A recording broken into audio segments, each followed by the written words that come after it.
Hello everyone, welcome to Priyanka NET classes. So basically आज के इस लेक्चर में हम लोग पेपर 2 कॉमर्स की बिजनेस इकोनॉमिक्स की यूनिट को कंटिन्यू करने वाले हैं। बिजनेस इकोनॉमिक्स का ये लेक्चर नंबर 18 है। सो अगर आप में से किसी ने फर्स्ट 17 लेक्चर्स को मिस किया है तो मैं बिजनेस इकोनॉमिक्स की जो प्लेलिस्ट है उसका लिंक मैं आपको डिस्क्रिप्शन में दे दूँगी। आप जाइए, वहाँ से जाके ज़रूर लेक्चर वाइज सारा बिजनेस इकोनॉमिक्स देखिए सो दैट आपको अच्छे से समझ में आ सके। कमिंग टू आज का हमारा 18th लेक्चर जो बहुत ही इंपॉर्टेंट है। क्योंकि यहाँ से कई बार क्वेश्चंस बने हैं पेपर में, और इस पूरे लेक्चर में मैं आपके साथ डिस्कस क्या करूँगी, क्रॉस इलास्टिसिटी ऑफ डिमांड।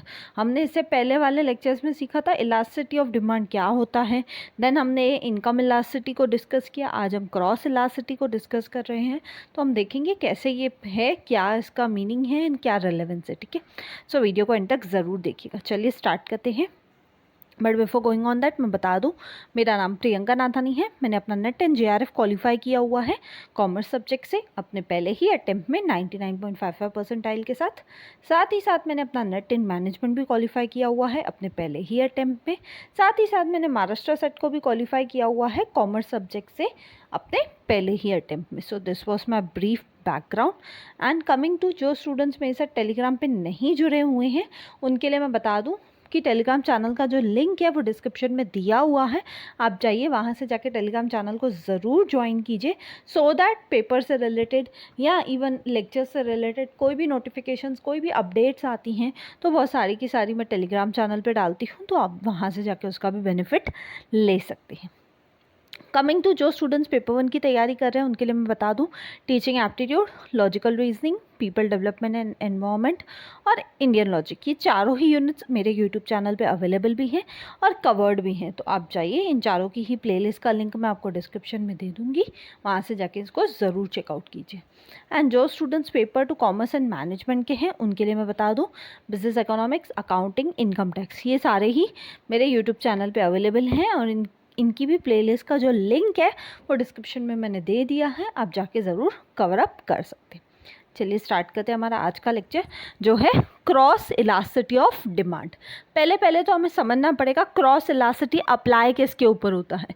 तो जब भी क्रॉस इलास्टिसिटी ऑफ डिमांड की बात आएगी तो हमेशा एंड हमेशा याद रखिएगा, क्रॉस इलास्टिसिटी ऑफ डिमांड जो है वो दो टाइप के गुड्स के ऊपर अप्लाई होता है। एक है आपके कॉम्प्लीमेंट्री गुड्स, दूसरे हैं आपके सब्सटीट्यूट गुड्स।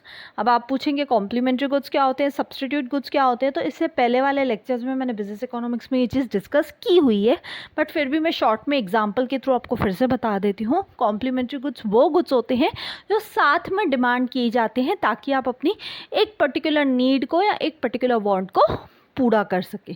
जैसे कि से फॉर एग्जांपल, मुझे अगर शू एंड सॉक्स का ले लूँ, ठीक है, पेंसिल एंड इरेज़र का ले लूँ, तो ये सब क्या है, ये सब कॉम्प्लीमेंट्री गुड्स है। क्यों? क्योंकि अगर आप शू लोगे तो सॉक्स भी लेने ही पड़ेंगे, पेंसिल लोगे तो ऑब्वियस इरेज़र भी लेना ही पड़ेगा। तो ऐसे टाइप के गुड्स जो साथ में डिमांड किए जाते हैं, साथ में इनकी कंजम्पशन होती है, उसे हम कहते हैं कॉम्प्लीमेंट्री गुड्स। एंड दूसरे होते हैं आपके सब्सटीट्यूट गुड्स। सब्सटीट्यूट गुड्स कौन से होते हैं? जिनका कोई ऑल्टरनेटिव अवेलेबल है मार्केट में, जैसे कि टी और कॉफ़ी, पेन और पेंसिल। तो ये क्या है, ये सारे के सारे सब्सटीट्यूट गुड्स के एग्जाम्पल हैं। यानी अगर आपको एक चीज़ नहीं भी मिलेगी तो आप उसका दूसरा जो ऑल्टरनेटिव आपके पास है, आप वो चीज़ से भी अपना काम चला सकते हो। जैसे कि अगर आप टी पीते हो लेकिन किसी जगह पे टी अवेलेबल नहीं है, कॉफ़ी अवेलेबल है, तो आप कॉफ़ी पी के भी फ़िलहाल अपना काम चला सकते हो। ठीक है, तो सबसे दी मोस्ट इम्पॉर्टेंट चीज़ क्या है यहाँ पे क्रॉस इलास्टिसिटी ऑफ डिमांड के केस में जो आपको याद रखनी है कि क्रॉस इलास्टिसिटी ऑफ डिमांड का जो कंसेप्ट है वो एप्लीकेबल सिर्फ और सिर्फ किस टाइप के गुड्स के ऊपर होता है, substitute goods and complementary goods. अब ये है क्या, क्रॉस इलास्टिसिटी ऑफ डिमांड है क्या? जब भी क्वांटिटी डिमांडेड में चेंज होगा, बिकॉज एक कोई कमोडिटी है उसके प्राइस में चेंज होने के वजह से, जब दूसरे कमोडिटी के प्राइस, एक कमोडिटी के प्राइस में चेंज होने की वजह से दूसरे कमोडिटी की जो डिमांड है उसमें चेंज देखने को मिलता है, उसे ही हम क्या कहते हैं, क्रॉस इलास्टिसिटी ऑफ डिमांड। ध्यान से समझिएगा मेरी बात, प्राइस किसी एक कमोडिटी का चेंज हो रहा है लेकिन डिमांड किसी दूसरे कमोडिटी की चेंज हो रही है। जैसे कि से फॉर एग्जांपल टी और कॉफ़ी, ठीक है, मैं सब्स्टिट्यूट गुड्स का एग्जांपल ले लेती हूँ। प्राइस जो है वो टी का बढ़ गया, टी का प्राइस बढ़ गया तो ऑटोमेटिकली कॉफ़ी की जो डिमांड है वो क्या हो जाएगी, वो भी बढ़ जाएगी। क्यों? कि जो लोग पहले चाय पीते थे अब क्योंकि चाय महंगी हो गई है तो वो लोग क्या करेंगे, शिफ्ट करेंगे उसके ऑल्टरनेटिव के ऊपर। वही लोग अब क्वांटिटी डिमांड बढ़ा देंगे किसकी, कॉफ़ी की, इंस्टीड ऑफ टी। तो इसे ही हम क्या कहते हैं, क्रॉस इलास्टिसिटी ऑफ डिमांड। यहाँ पे क्रॉस इलास्टिसिटी ऑफ डिमांड की फॉर्मूला भी दी हुई है आपके सामने। E of C is equal to, E क्या है, E stands for elasticity, C stands for cross. ठीक है, इसकी फॉर्मूला क्या है, percentage change in quantity demanded of A divide by percentage change in price of B. यहाँ पे ए और बी क्या है, ए और बी मैंने सिर्फ एग्जांपल के लिए यहाँ पे लिखा है। ए और बी क्या है, गुड्स हैं। ठीक है, ए गुड है, बी गुड है, ऐसे एक बी के प्राइस में चेंज होने के वजह से जब एक ही क्वांटिटी डिमांडेड में चेंज देखने को मिलता है उसे ही हम क्या कहते हैं, उसे ही हम क्रॉस इलास्टिसिटी ऑफ डिमांड कहते हैं। आई होप सबको ये अच्छे से जो बेसिक मीनिंग है वो क्लियर है। कमिंग टू अब इसको सिम्बॉलिकली अगर हम देखना चाहें तो क्रॉस इलास्टिसिटी की फॉर्मूला क्या है, percentage change in quantity demanded of A upon percentage change in quantity demanded of price of B. Formula क्या है, क्रॉस इलास्टिसिटी की फॉर्मूला क्या है, percentage change in quantity demanded of A divide by percentage change in price of B. जब क्या हो रहा है, बी गुड की प्राइस में चेंज होने के वजह से ए गुड की क्वांटिटी डिमांडेड में चेंज देखने को मिलता है उसे ही हम क्या कहते हैं, उसे ही हम क्रॉस इलास्टिसिटी ऑफ डिमांड कहते हैं। ठीक है, नेक्स्ट जो दो स्टेप्स दिए हुए हैं नीचे वो बस उसी फॉर्मूला को थोड़ा सॉल्व किया हुआ है, बट आपको पेपर के लिए जो सिर्फ फर्स्ट स्टेप है ई ऑफ सी वाला वो आपको याद रखना है, आपको उसका सॉल्व पूरा नहीं याद रखना है।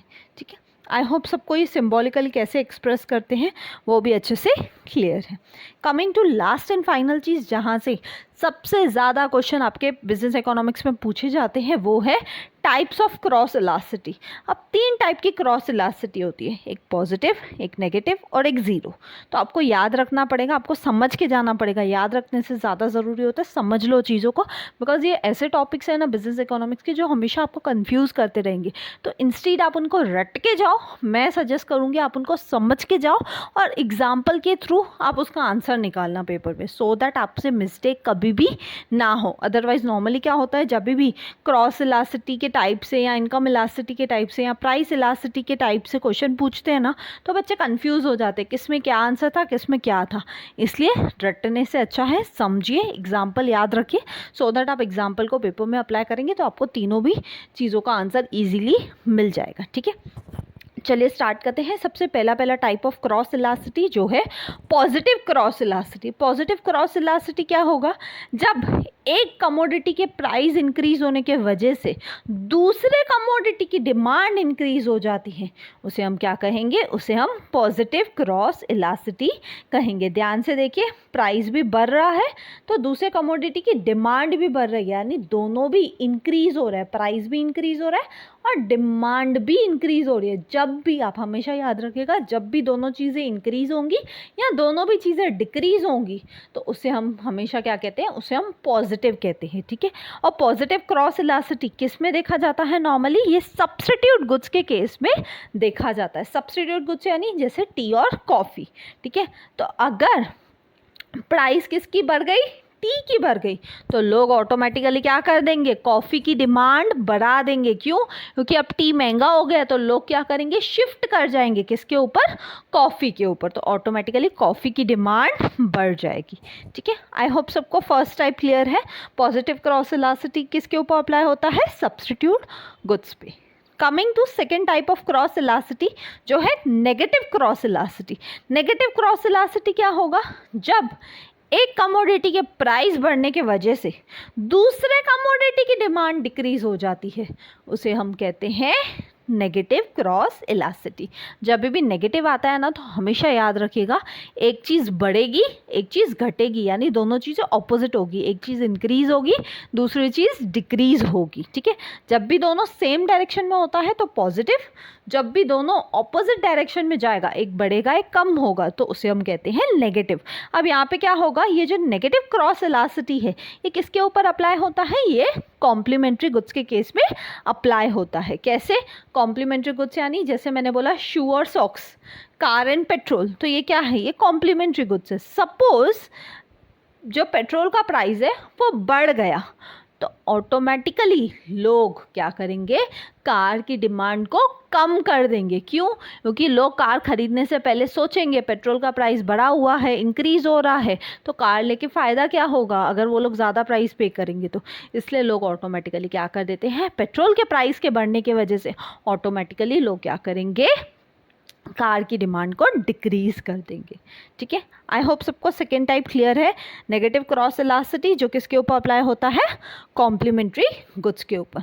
Coming to last and third type, जो एक्चुअली कोई टाइप है नहीं बट फॉर द सेक क्योंकि सब में होता है, तो वो है आपका ज़ीरो क्रॉस इलास्टिसिटी। अब इसमें क्या होता है? ये नॉन रिलेटेड गुड्स के ऊपर अप्लाई होता है।